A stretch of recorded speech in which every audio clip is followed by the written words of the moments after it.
Eh, Alhamdulillahilladzi hadana li hada wa ma kunna linahtadiya laula an hadanallah asyhadu an la ilaha illallah wa asyhadu anna muhammadan abduhu wa rasuluh alladzi la nabiyya ba'da amma ba'du. Halo teman-teman, apa kabarnya? Semoga kalian baik-baik saja ya. Semoga kalian selalu diberi kesehatan, diberi kenikmatan yang oleh Allah Subhanahu wa taala. Nah, teman-teman, pada kesempatan kali ini saya akan membahas atau mereview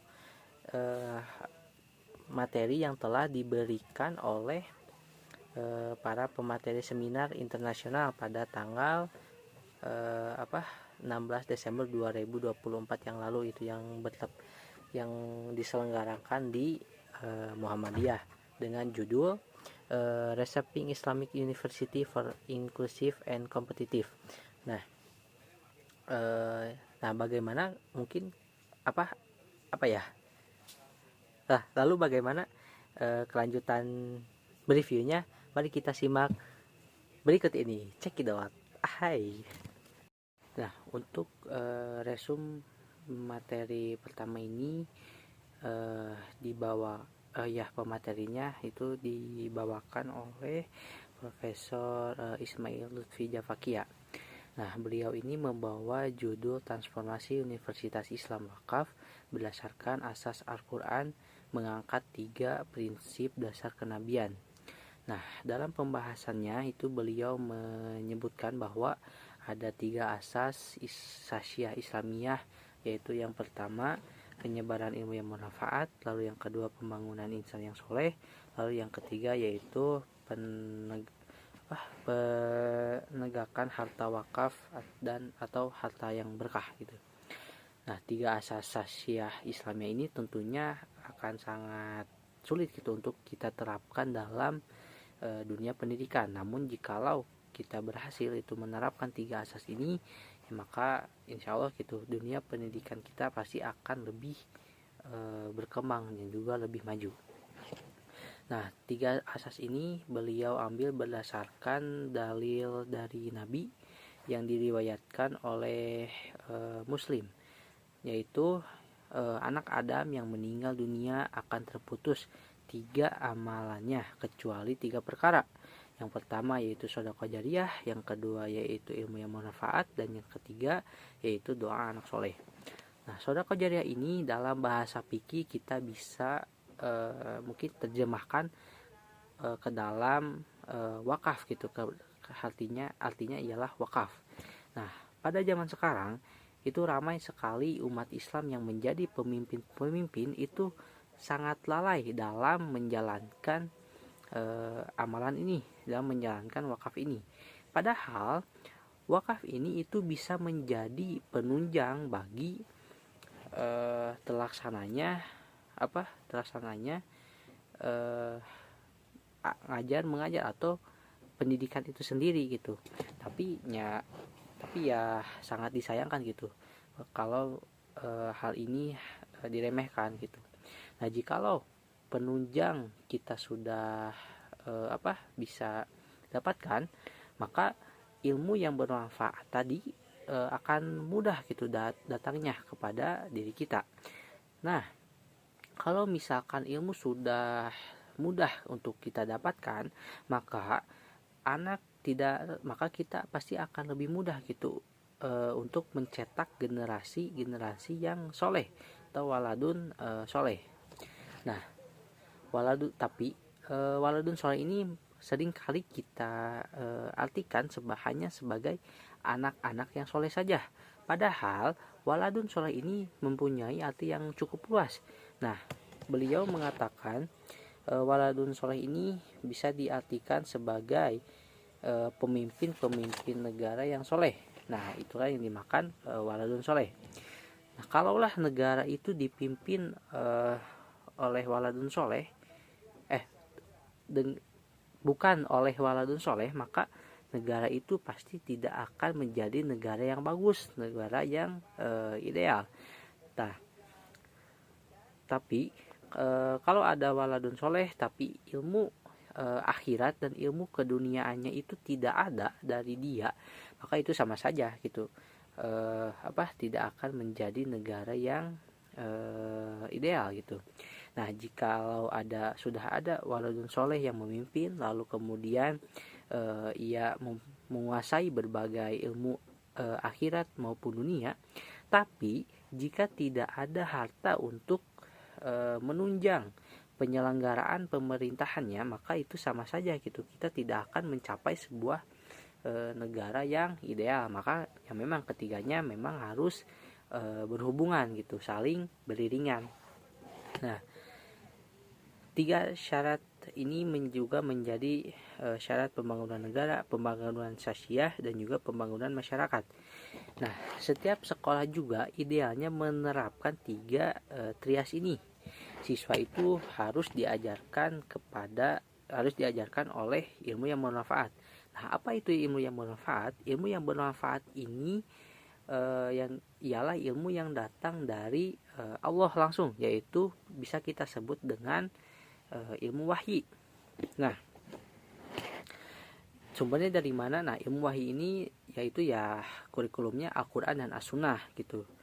Nah, mungkin ada ilmu-ilmu cabang, ilmu-ilmu lain, tapi yang jelas kurikulum utama dari sebuah sekolah itu haruslah mengacu kepada Al-Quran dan As-Sunnah. Lalu kemudian mungkin muncul pertanyaan, apakah mempelajari ilmu dunia itu tidak baik atau mungkin memang sebaiknya ditinggalkan? Nah, menurut pandangan saya pribadi, sebetulnya kita memang tidak diwajibkan gitu untuk belajar ilmu lain selain ilmu wahyi. Namun karena kita hidup di dunia, tentunya kita memerlukan yang namanya ilmu keduniaan. Kita tidak mungkin hanya menerapkan ilmu tentang akhirat saja, tapi kita juga harus menerapkan ilmu tentang dunia. Tapi dalam catatan, kita tidak boleh terlalu fokus kepada ilmu keduniaan tadi. Tetap ilmu akhirat itu, ilmu wahyi itu haruslah menjadi fokus utama kita, karena memang ilmu wahyi ini itu menjadi akar dari berbagai macam ilmu, dan ilmu dunia itu hanyalah cabangnya saja. Jadi memang kita tidak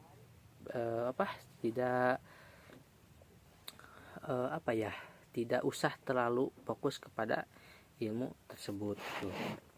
Nah, tapi yang yang terjadi pada zaman sekarang gitu, khususnya di zaman perkuliahan ini, kita apalagi Universitas Islam, kita seringkali itu menemukan bahwasannya ya pengajaran tentang ilmu wahyi ini itu sangat melemah gitu. Nah, lalu jikalau kita mendapati sedang berada di situ, maka kita harus apa sih? Nah, lalu ini Profesor Ismail Lutfi ini mengukakan ada dua solusi. Nah, yang pertama yaitu membaca. Nah, membaca ini kan mampu membuka gitu pikiran kita, dan juga mampu menambah ilmu yang kita miliki gitu. Nah, ini juga sejalan dengan kalau tidak salah ya, Quran surat Al-Jumu'ah ayat 2. Nah, lalu yang kedua yaitu mendidik. Nah, mendidik di sini dimaksudkan yaitu mendidik akhlaknya, jiwanya, dan juga pikirannya. Jika mindsetnya itu sudah benar, maka jiwanya itu pasti akan baik pula. Nah, jika jiwa sudah baik, maka apapun yang dikeluarkan oleh tubuh, yang dilakukan oleh tubuh, maka akan baik pula. Nah, mungkin kalau untuk rangkuman atau resum dari pemateri pertama itu, saya menangkapnya seperti itu. Nah, baik, untuk resum materi kedua kali ini, yaitu pematerinya oleh Rusdan Jailani. Nah, beliau ini mengangkat judul yaitu Future of Islamic Education in Malaysia, Improving Inclusive and Competitive Education. Nah, sebetulnya saya sendiri tidak terlalu menangkap apa yang beliau bicarakan, apa yang beliau sampaikan, karena kan beliau memakai bahasa yang tidak terlalu saya bisa menguasainya gitu. Tapi di sini saya mencoba untuk ya sedikit mungkin merangkum gitu apa yang beliau sampaikan. Yang pertama yaitu beliau itu menyampaikan bahwa universitas itu merupakan komunitas cendekiawan yang bebas untuk menekuni ilmu pengetahuan tanpa ada campur tangan pihak yang tidak semestinya gitu. Jadi memang universitas ini sifatnya terbuka juga, tidak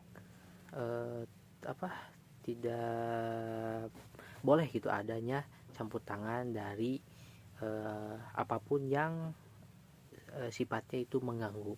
Lalu yang kedua yaitu beliau menyampaikan bahwasannya tujuan utama pendidikan tinggi itu ialah untuk membentuk seorang insan yang paripurna atau manusia universal.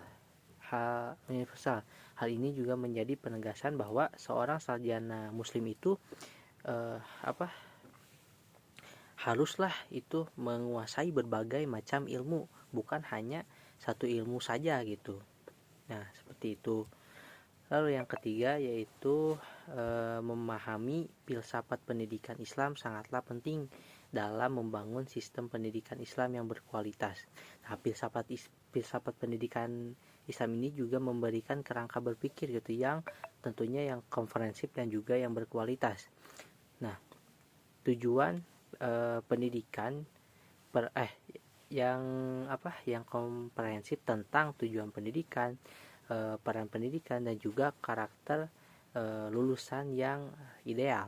Lalu yang keempat yaitu Universitas Islam haruslah berlandaskan pada pandangan dunia Islam, karena pendirian Universitas Islam itu sendiri bertujuan untuk menghidupkan kembali peradaban Islam, untuk memajukan kembali, mengembangkan kembali tradisi intelektual muslim gitu. Universitas Islam juga haruslah berkontribusi dalam melahirkan sarjana yang tadi yang dapat membangun kembali gitu peradaban Islam. Yang kelima, di Industrial Revolution 4.0 itu kita memiliki beberapa masalah katanya, yaitu kita beresiko menciptakan kesenjangan sosial, kekuasaan data dan juga otomatisasi dan juga hilangnya makna hidup. Nah, intinya di Industrial Revolution 4.0 ini memiliki banyak perubahan gitu, baik yang positif dan juga yang negatif. Tapi yang pasti kita selaku muslim haruslah bijak gitu untuk memanfaatkan teknologi yang ada, yang tentunya secara optimal dan juga meminimalisir dampak-dampak negatifnya. Lalu yang keenam yaitu dalam merespon Industrial Revolution 4.0, Universitas Islam itu haruslah memiliki prinsip ilmu pengetahuan Islam yang jelas sebagai kerangka dalam pembangunan pengetahuan, dalam melakukan penelitian, dalam melakukan penelitian.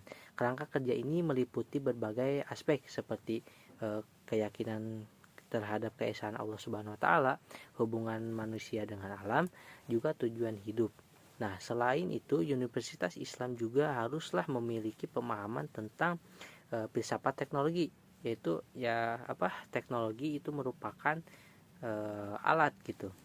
Dan juga Universitas Islam juga haruslah mempersiapkan mahasiswanya untuk mengabdi kepada masyarakat, untuk ikut serta turun langsung ke dalam menghadapi tantangan di era digital. Lalu yang terakhir, yang ketujuh, yaitu beliau menyampaikan bahwa ada 10 skill yang setidaknya harus dikuasai di era Industrial Revolution 4.0 ini. Nah, yang pertama yaitu berpikir kritis, lalu kreatif, mempunyai kecerdasan emosional yang baik, yaitu negosiasi, pemecahan masalah atau problem solving, lalu kemudian koordinasi dengan orang lain, dan juga apa oh ya udah ya seperti itu. Nah mungkin seperti sekian gitu ya kalau dari yang saya tangkap gitu dari pemateri kedua ini.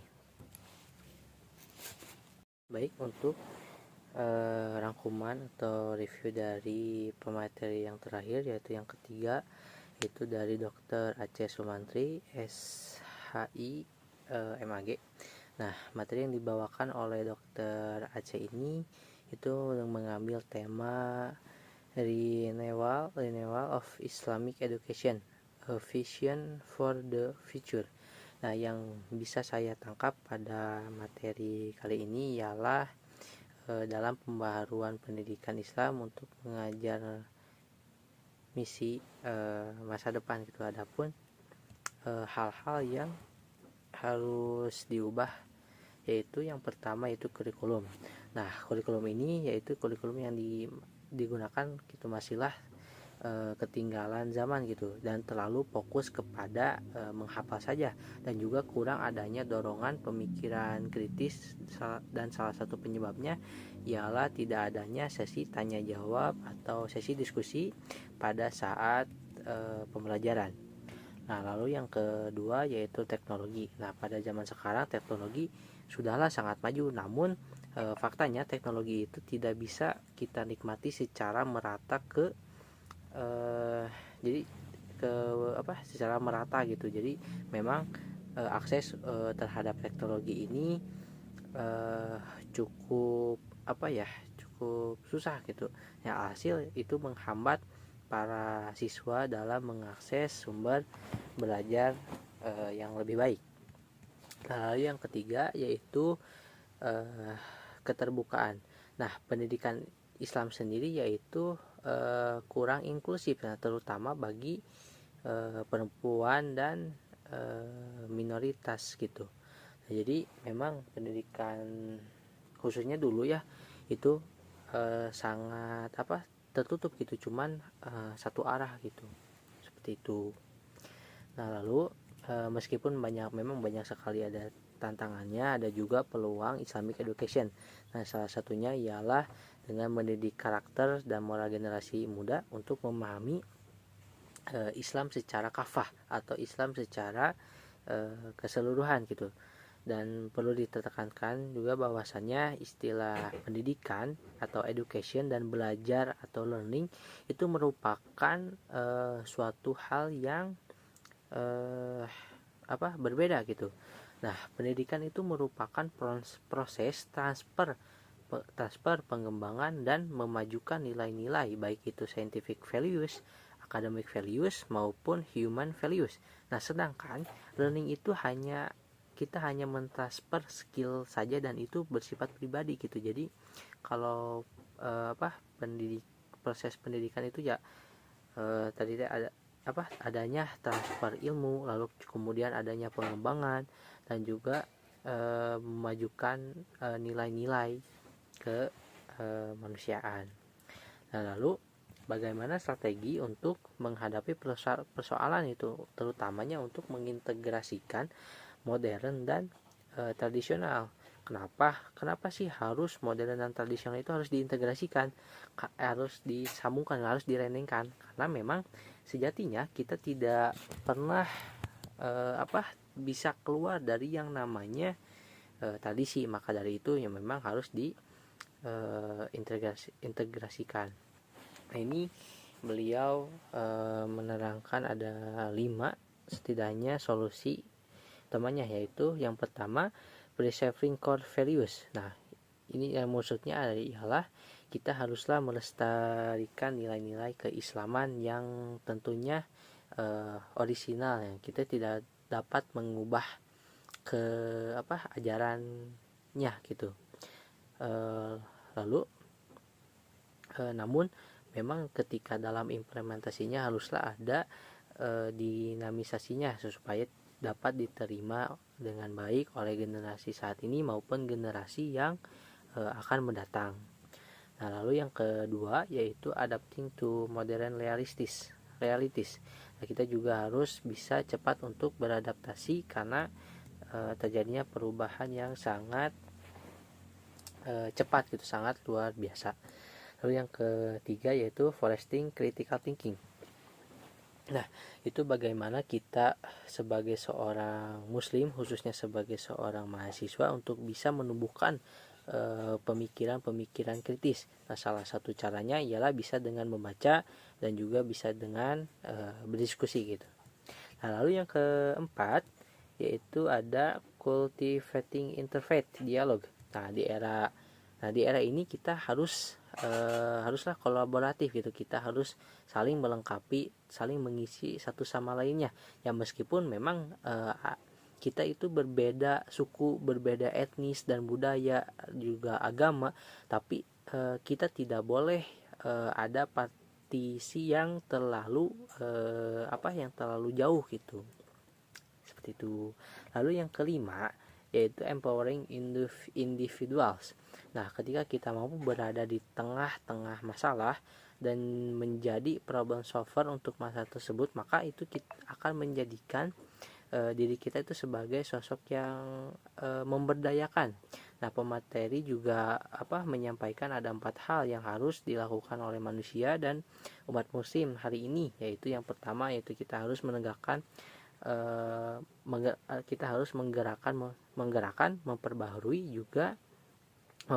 mencerahkan dan memberdayakan, karena memang salah satu indikator keberhasilan kita sebagai seorang muslim yang baik dan juga merupakan sebagai manusia yang baik itu dengan manusia yang mendapatkan amanah sebagai pemimpin di muka bumi ini ialah dengan memberdayakan diri kita dan juga orang lain. Beliau juga menyampaikan tentang balancing spiritual dan intellectual development. Nah, beliau menerangkan bahwa haruslah ada keseimbangan gitu antara spiritual growth dan intellectual growth. Nah, karena sekarang banyak itu orang yang beranggapan bahwa keduanya itu merupakan suatu hal yang beda, padahal keduanya itu suatu kesatuan gitu, saling beriringan. Nah, sekarang juga kita bisa lihat gitu ya, banyak orang yang memiliki intelektualnya mungkin memang di atas rata-rata, namun ia tidak belajar gitu bagaimana cara memajukan spiritual mereka. Nah, yang menyebabkan dia menjadi orang yang liberal gitu. Maka intellectual growth ini harusnya diseimbangkan oleh spiritual growth gitu. Seperti itu. Lalu beliau juga menerangkan gitu bagaimana cara untuk menumbuhkan pemikiran yang kritis. Nah, setidaknya di sini ada 3 cara. Yang pertama yaitu budayakan budaya tanya jawab ketika dalam forum-forum, khususnya dalam forum kampus ataupun dalam forum-forum belajar gitu. Nah, pada kalau misalkan di yang saya rasakan juga ya di beberapa forum ya, khususnya pas saya masih sekolah di Mualimin gitu, jarang sekali gitu ya ada orang yang berani bertanya gitu, ada orang yang bukan jarang sekali, mungkin jarang aja gitu ya, ada orang yang bertanya gitu dalam pas terjadinya proses pembelajaran. Lalu yang kedua yaitu kita harus mengembangkan skill budaya analisis. Nah, karena kita itu akan dihadapkan dengan berbagai persoalan. Nah, persoalan tersebut itu bukan hanya datang daripada diri kita, maupun persoalan yang datang dari orang lain dan juga dari lingkungan sekitar kita. Nah, maka dari itu kita harus memiliki kemampuan analisis masalah supaya kita bisa dengan tepat gitu menemukan supaya kita bisa dengan cepat menemukan solusi dan juga solusinya itu menjadi solusi yang tepat juga. Lalu yang ketiga yaitu membudayakan dialog dan debat. Nah, karena dengan berdebat dan dialog kita dapat menemukan solusi dari suatu permasalahan gitu. Nah di sini juga beliau menerangkan bahwa harus ada visi itu perguruan tinggi Islam. Nah beliau setidaknya menerangkan ada 3 hal yang harus menjadi visi perguruan tinggi Islam gitu. Nah yang pertama yaitu academic talent. Nah pihak universitas itu haruslah memahami bahwa mereka itu bukan hanya sekedar penyelenggara pendidikan saja. Nah kalau hanya sekedar itu saja, itu merupakan suatu kecacatan dalam menjaga amanah dan moralitas. Jadi tidak hanya sekedar mengeluarkan ijazah saja terus dibiarkan cul weh, kalau kata bahasa saya mah cul wehnya. Nah gitu, jadi kita jadi bagaimana kita memiliki tanggung jawab moral untuk murid yang lulus dari sekolah ini memang harus ada jaminan gitu supaya murid itu benar-benar mempunyai kompetensi dalam menjalani kehidupan setelah ia lulus. Nah yang kedua yaitu excellent service, nah yaitu pelayanan prima, nah yang dilakukan oleh penyelenggara pendidikan. Nah salah satu contohnya ialah dari menyeleksi para pendidik gitu. Jadi pendidik yang dipekerjakan itu, yang diminta jasanya itu tidak hanya tidak main-main gitu. Jadi memang haruslah yang berkompeten di bidangnya. Lalu yang ketiga yaitu assurance and sensitivity of comfortable life. Nah, maaf ya saya tidak terlalu bisa gitu untuk membacanya, mohon koreksinya ya di kolom komentar. Nah, itu ialah nah hal ini itu adalah adanya keterjaminan. Jadi visi universitas ini bukan hanya menjamin ijazah sarjana saja, ijazah sarjana pendidikan saja, tapi juga menjamin kompetensi apa yang ia peroleh selama ia belajar, yang pastinya akan dipakai setelah ia lulus, seperti itu. Mungkin untuk materi yang terakhir seperti itu, dicukupkan sekian. Mungkin mohon maaf apabila terdapat banyak kekurangan. Terima kasih atas atensi teman-teman semuanya. Saya sadari saya selaku manusia itu memang tempatnya salah dan juga tempatnya ketidaksempurnaan. Oleh karena itu apabila ada perkataan saya atau perbuatan saya yang tidak mengenakan kepada teman-teman, mohon untuk dimaklumi. Mungkin seperti itu yang bisa saya sampaikan. Sekali lagi semoga teman-teman dapat memahami apa yang saya sampaikan, dan juga semoga bermanfaat khususnya bagi diri saya sendiri, umumnya bagi teman-teman semuanya. Demikian review kali ini, diakhiri saja dengan doa. Rabbana hablana min azwajina wa dzurriyyatina qurrata a'yun waj'alna lil muttaqina imama.